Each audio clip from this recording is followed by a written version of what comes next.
Segunda-feira, dia de recebermos Eduardo Vanin, analista do Complexo Soja da Agriinvest Commodities. Meu amigo, bom dia, seja bem-vindo. Bom começar contigo mais uma semana por aqui. Bom dia, Carla. Tudo bem? Tudo bem contigo? Beleza. Começando a semana. Exato. E ó, já pedi para o pessoal responder aqui se estão ainda planejando vender soja 24, 25 esse ano. Vanin, você acha que tem produtor ainda querendo fazer seus últimos negócios nesse ano de 2024?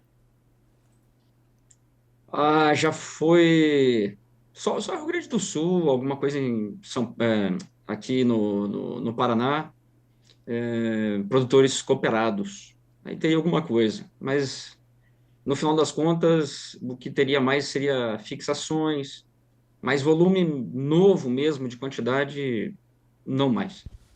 Vanin, a gente está começando uma semana que pode ser ainda um pouco mais fria para novos negócios, portanto, aqui no Brasil os preços da soja deverão ter mais uma semana de pressão, ou ainda é um pouco cedo para a gente falar sobre isso, diante do que a gente está observando em Chicago, do que podemos observar também para dólar e prêmios? Bom, o ponto é o tamanho da safra.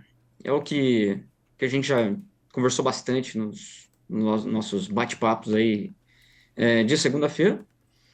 E o tamanho da safra é muito grande. Então, inclusive, tem gente já até falando em 180 milhões. 180 milhões de toneladas, eu até não acredito, tá bom? Mas realmente é um número bastante grande. E nosso número aqui da Greenvest é 171.900. Então, que também é um grande número. Agora, Vanin, o quanto disso ainda deve pressionar as cotações em Chicago diante dos patamares que a gente observa? A gente está vendo o mercado ainda bem confinado ali entre 9,80, 9,90 e US$ 10. O maio perdeu os 10,10, agora a gente tem o julho com 10,17. A gente tende a continuar vendo o mercado confinado nesses níveis de preços, ou podemos ver o mercado testar algo abaixo disso em Chicago à medida em que, por exemplo, comece a nossa colheita e comece a chegar efetivamente soja da nova safra da América do Sul ao mercado? Bom, é bem complexo esse momento. Eu vou citar alguns pontos aqui. O primeiro, o Programa Americano de Exportação, ele tá bom, não tá ruim não. E China até reduziu um pouquinho em relação ao ano passado, mesma época, mas temos Egito comprando mais, Japão, outros países da Ásia, sem ser China, Europa comprando mais, México comprando mais. E aí, no todo, temos um crescimento de 4 milhões de toneladas em relação ao ano passado, nessa mesma época. Portanto, o Programa Americano de Exportação até pode perder ritmo daqui para frente. E está acima do ritmo necessário para chegar no número do USDA. Esse é o primeiro ponto. O programa andou mais rápido. Falta do Brasil. Unicamente isso. O Brasil, de outubro até final aí de janeiro, vai embarcar em pelo milhões a menos. A falta do Brasil abre espaço para os Estados Unidos. Esse é o primeiro ponto. Segundo ponto, a questão do encontro entre o que vai acontecer entre China e os e aí, claro, é uma grande dúvida. Novidades. Semana passada nós tivemos um convite direto ao Xi Jinping para participar da cerimônia, enfim, da posse do Trump. Sim. Vai aceitar ou não vai? Alguns dizem que não, de jeito nenhum, não faz parte do protocolo, muito em cima, para uma preparação de uma viagem desse nível, para levar toda a corte, né, do Xi Jinping. Então, realmente há grandes dúvidas. Agora, do ponto de vista prático, deveria, alguns falam. Por quê? Seria a possibilidade de furar o escudo, a parede, a cortina de ferro, que vai se construir, sim ou sim, em torno do Trump, falando de China, dessa relação. E talvez aí o Xi Jinping tenha a oportunidade de acessar o Trump somente sei lá, de repente no segundo semestre do ano que vem, e daí já pode ser tarde. Isso esse é o debate, tá bom? Vamos ver se o Xi Jinping vai aceitar ou não vai. Se ele aceitar, seria bem interessante. O que que poderia acontecer com a soja? Aí nós podemos ter mais compras de carícia, compras para agradar os Estados Unidos nessa relação entre os dois países. Uhum. Aí nós teríamos uma mudança importante na curva de Chicago e na curva dos prêmios aqui no Brasil. Ou seja, é realmente um momento bastante complexo e, pelo que eu posso entender, portanto, nós estamos ali numa iminência de coisas que podem acontecer, que podem dar vários caminhos para o mercado, né, Vani? Sim, se a China vem, a China está cobrindo, aí falando de reservas, Uhum. a Sinokrain, equivalente à nossa Conab, tá cobrindo, tem um pedacinho do janeiro ainda para ela fazer, comprou nos Estados Unidos sexta-feira 2 barcos, cobriu fevereiro, está cobrindo março. Se ela cobriu março, abril, maio nos Estados Unidos, então vai continuar vendendo acima do ritmo previsto. O que que vai acontecer com a. E está esmagando bastante. Agora vai sair o esmagamento, acho que hoje, os números do NOPA do mês de novembro. Deve ser recorde de novo. Dezembro também vai ser recorde. Quer dizer, está esmagando bastante e o programa de exportação está acima. E se a China continuar comprando, cobrindo nos Estados Unidos, então o que vai acontecer na Bolsa de Chicago? A curva dos futuros, que hoje está em, que a gente chama de carry, o longo mais caro do que o curto, ela pode inverter. Os vencimentos mais curtos ficarem mais caros do que os longos. E se isso acontecer para a nossa safra aqui no Brasil, prêmios, dado que é uma safron e a gente tem ainda bastante para vender, aí nós podemos ter os prêmios que já afundaram bastante, especialmente o março, o abril e o maio, podem afundar ainda mais, como uma, um reflexo desse movimento da curva em Chicago. Vanin, não fosse esse movimento da demanda e talvez essa certa perspectiva menos negativa, não sei se a gente está na condição de falar isso, mas nessa perspectiva menos negativa da relação entre Donald Trump e Xi Jinping, entre China e Estados Unidos, um, nós já poderíamos estar vendo preços mais pressionados, mais baixos, principalmente na Bolsa de Chicago. Essa força do programa exportador americano, ela é fundamental nesse momento onde há uma projeção de uma oferta muito grande que vem, né, da onde está concentrada a maior parte da produção global de soja, que é aqui a América do Sul? Olha, cara, é cedo ainda para dizer. Uhum, Não podemos dizer que a relação é boa ou menos ruim. uhum, Ela é, eu diria que sim, que é crítico, momento crítico. uhum. Quer dizer, vai ou não vai, porque as agendas são totalmente conflitantes.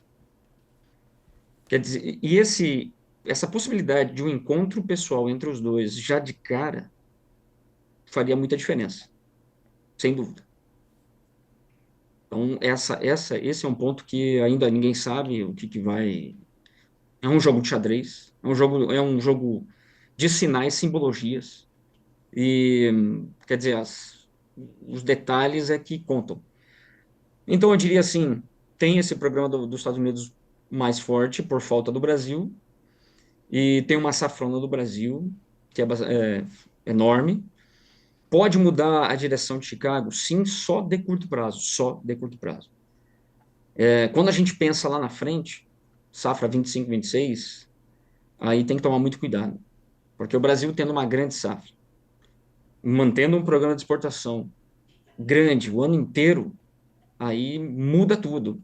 Porque isso que a gente está vendo agora, que é um programa americano mais forte, daqui um ano ele vai ser muito mais fraco, devido a esse ponto, que é o principal. O Brasil diminuiu o programa de exportação e o ano que vem, a temporada que vem vai ter maior, 10 milhões a mais, pelo menos. Enfim, daí muda tudo. Por quê? Mas China não vai ficar comprando nos Estados Unidos? Ela não pode obrigar crushers privadas a comprarem soja americana, não pode. A crusher privada vai comprar o que dá mais resultado. E o que dá mais resultado é a soja mais barata. E a soja de melhor qualidade que a nossa. Qualidade em termos de rendimento, Certo. óleo e farelo. Portanto, a nossa soja ela é mais rentável, ponto. E isso lá na frente é negativo para a Bolsa de Chicago. Não estou muito preocupado agora com o curto prazo, mas o longo é pior ainda.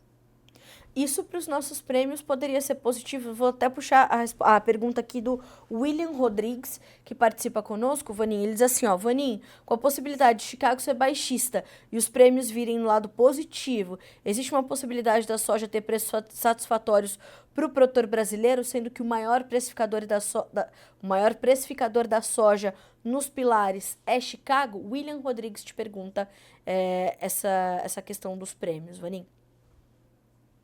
William, pergunta muito boa, garotinho. Realmente, os pilares. Esse ponto é super importante. No entanto, para a boca da safra não vai funcionar muito. Não vamos ter uma valorização do prêmio, porque temos muito para vender. A janela da China está se fechando, porque ela já comprou muita soja em fevereiro, março, abril. E podemos, se a China concentrar suas compras aqui, se não, ela vai, tá bom? Corrigindo. As crushers privadas vão concentrar suas compras aqui no Brasil. A não ser que a China venha assim, amigos, está renovado o waiver, que é o perdão sobre as tarifas americanas, por mais um ano, que vence agora em fevereiro. Aí, beleza, aí é sossego, aí é suave na nave e o mercado segue.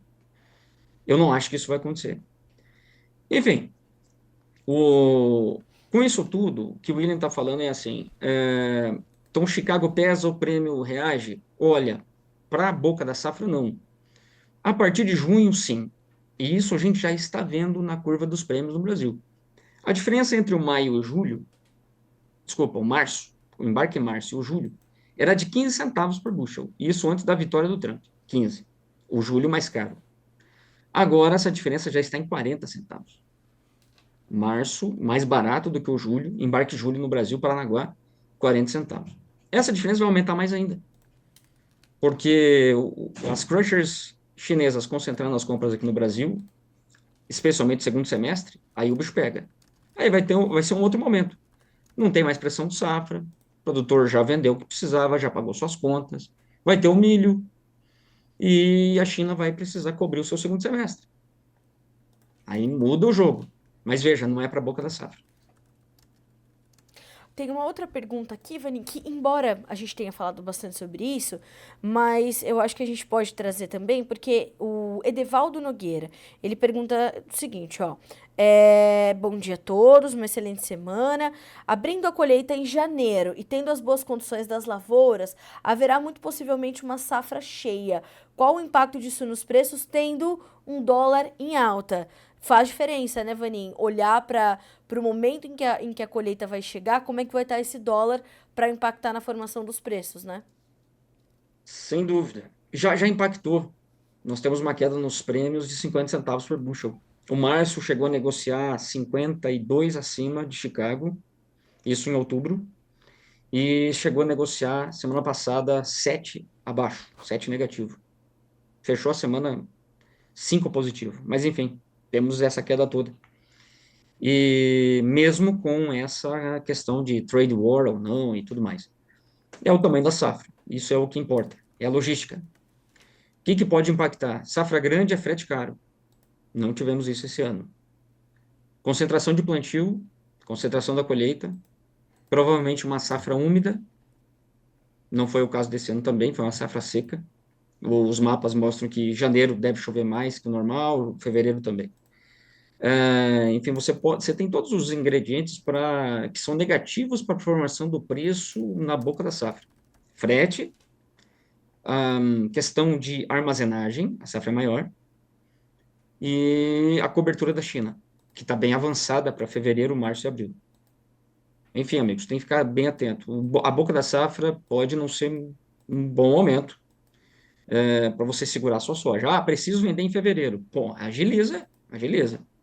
Não, já vende bem, estou tranquilo, minhas contas estão pagas até abril, sei lá, e posso segurar a minha soja para maio, junho, julho. Qualidade, espaço, enfim, tem tudo isso. Corredores de exportação, onde você está?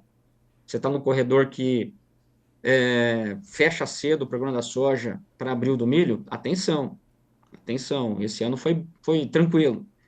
Agora, o ano que vem, temos 2 pontos. O programa da soja é muito grande, o programa do milho já está sendo construído mais cedo. Vai virar mais cedo Olha só, sim. soja para o milho. Vanin, vai ser mais caro carregar soja esse ano? Ou nessa temporada 2024-25? Sem dúvida. Olha os juros. 15% Selic? Pau. A conta chegou e vamos ter que pagar. Para carregar soja está bem mais caro. Contas vão estar mais caras. E então o produtor tem que estar, não pode fazer uma gestão da torcida, como foi, por exemplo, 2023, muito negócio, onde o produtor tomou dinheiro emprestado, adiou contas, pagou armazenagem, não rentabilizou o dinheiro e ainda a soja não subiu o necessário para remunerar isso tudo. Muita atenção. Tá mais caro, sim. Vanin, as oportunidades de comercialização que podem se apresentar em 2025, elas podem ser mais. As janelas podem ser mais estreitas? Essas janelas de oportunidades, elas podem ser mais curtas? Sim, estamos diante dela. Estamos diante de uma janela de oportunidade. Para quem precisa vender para a boca da safra, porque hoje o mercado está pagando acima, bem acima da paridade de exportação. Mato Grosso, por exemplo, paridade de exportação R$ 101. Hoje negócios rodando a 112 para fevereiro, 113. Então temos um mercado pagando acima da paridade de exportação. Não sabemos quanto tempo isso vai se estender. Então tem que ficar muito atento e fazer o dever de casa. Não é um ano explosivo para preços. Com safra grande, 24 foi bom para segurar soja, vender Chicago e segurar long base, diferente de só segurar, tá Sim. bom? Diferente, uma estratégia diferente. Mas esse ano de 25 pode não ser um ano bom de long bases para o primeiro semestre, pode ser para o segundo. E aí a gente vai ter que ver essa questão da concentração da China aqui no Brasil. Na minha opinião, 90% de chance de ter essa concentração. A não ser, como eu falei, China estenda o perdão das tarifas sobre a soja americana, o que eu acho bem difícil, porque vai ser uma relação extremamente altos e baixos, tem que ter uma carta na manga, e, Era isso enfim, que, China também era, não sabe. era isso que eu ia perguntar. Pode trazer esse perdão, mas não sem segundas intenções, né? Alguma Ah, coisa vem com isso, né? São os dois gigantes brigando ali. Não pode ser que seja tão simples assim, né, Vani? pois é, eu diria, Carla, que nós estamos diante, 25, estamos diante de talvez um dos anos mais complexos que a gente já viveu.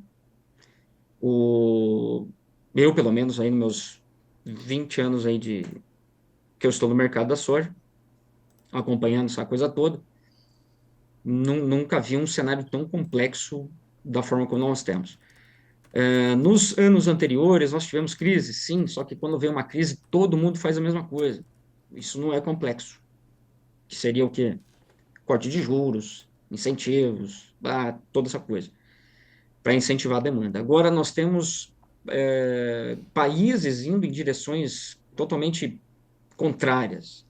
Então, os Estados Unidos vai para um lado, o fluxo para o mercado americano está enorme. Todo mundo só fala a mesma coisa, que o único lugar para dar dinheiro hoje é os Estados Unidos, falando de ativos financeiros. Sim. E para os emergentes tem sido péssimo, porque o fluxo de saída é bastante grande. Bitcoin hoje batendo US$ 106 mil. Vani, Enfim, isso tem uma justificativa evidente, essa mudança não, mas essa concentração do fluxo nos Estados Unidos e os emergentes sofrendo mais, como geralmente acontece, mas sofrendo mais do que o que vinham sofrendo. Tem uma justificativa que é comum para todos eles, ou ela se justifica mais pelos Estados Unidos e por essa atração que eles promovem nesse momento, ou a gente que, né, e as demais economias emergentes que afastam os investidores? Essa combinação a gente nunca teve. Geralmente, se os Estados Unidos vai bem, os emergentes vão bem também. Ou se os Estados Unidos vai mal, todo mundo vai mal.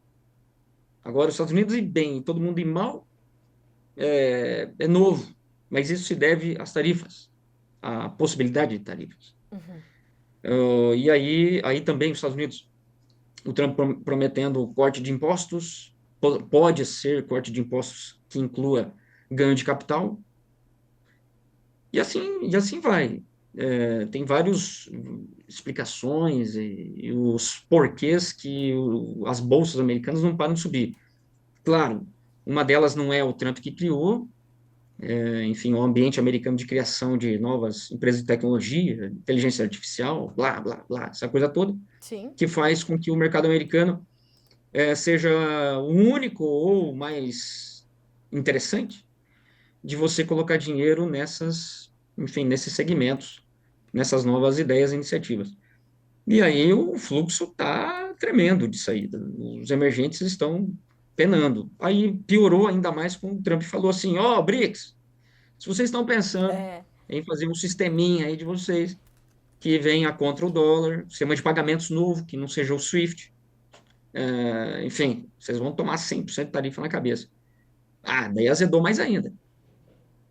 Enfim, e aí você pega o Brasil num péssimo momento para fazer um ajuste fiscal.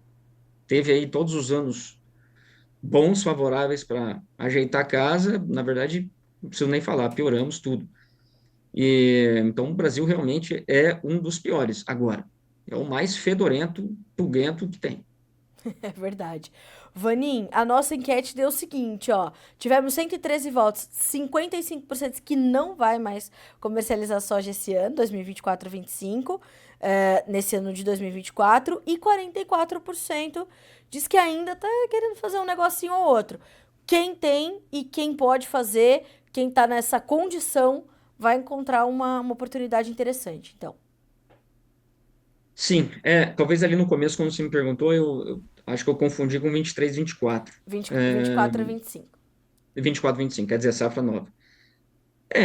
O produtor falando que não pretende comercializar muito mais nesses próximos Nesse 15 dias, restinho, isso. claro, é normal, tá bom?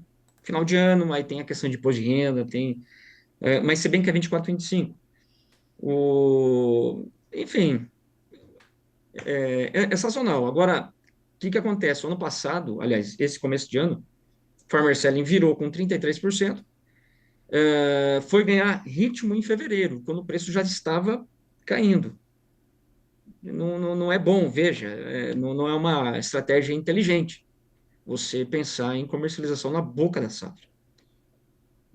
Não é aconselhável diante de uma safra tão grande assim. Certo.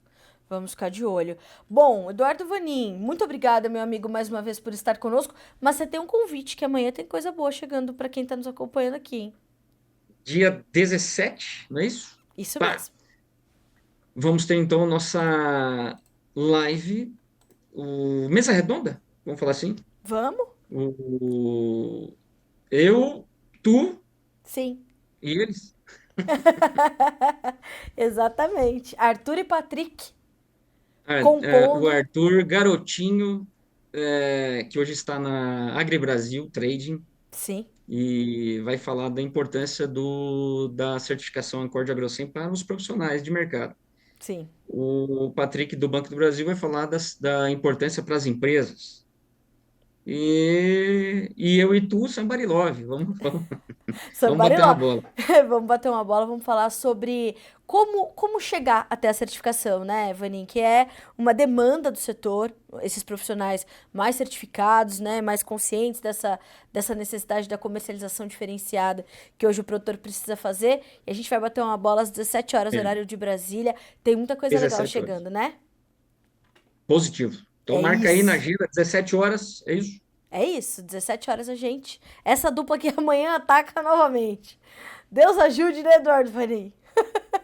Maravilha. Aí vai estar no Instagram do Grão Guru, é isso? Isso mesmo. No YouTube, Então no tá bom. YouTube.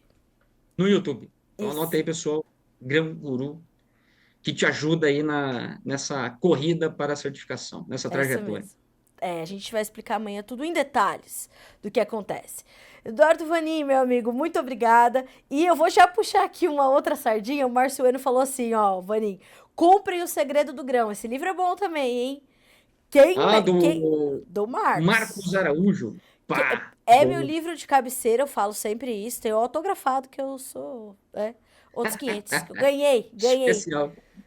Que você pensa o quê? E ganhei um autografado de Marcos Araújo, durmo com ele, porque pra falar aqui com gente dessa estirpe, tipo Eduardo Vanin, tem que estar com meus estudos em dia. Então, o É isso segredo aí, do grão garotinho. tem na internet, Segredo do né? Grão claro, para quem está pensando aí na certificação, tá tudo ali Tá também. tudo ali, verdade, verdade, é bom material de estudo. Vanin, muito obrigada, viu? Até amanhã. Beleza, abraço a todos e até amanhã. Um Fui. abraço. Boa semana, Vanin.